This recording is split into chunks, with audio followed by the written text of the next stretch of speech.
مبارک روزی آزادی، مبارک این همه شادی، مبارک روزی استقلال، کبوترها گشاده باد. مبارک روزی آزادی، مبارک این همه شادی، مبارک روزی استقلال، کبوترها گشاده باد. وطن در روز استقلال دوباره سبز گردیدی، ز خاک و ریشه سامان به دلها نبض گردیدی. وطن در روز استقلال دوباره سبز گردیدی، ز خاک و ریشه سامان به دلها نبض گردیدی.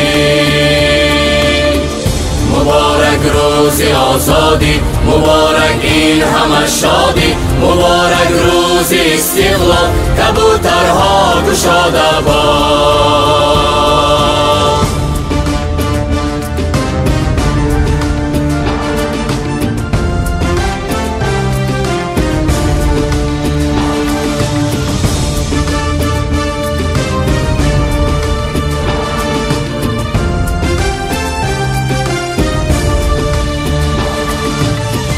وطن در روز استقلال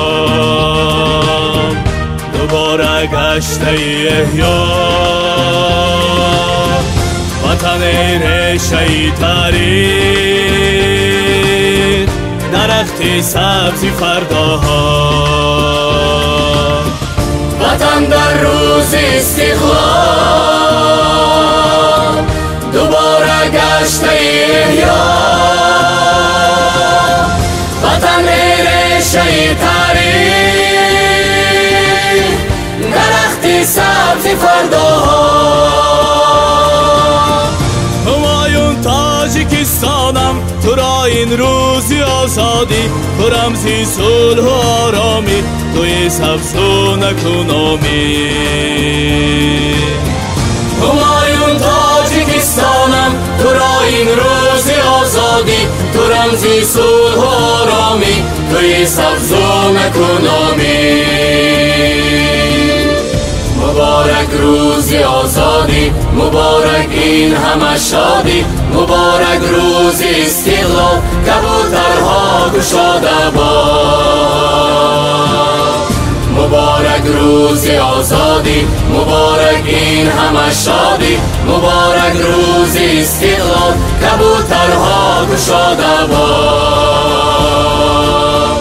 کبوترها گشاده باد.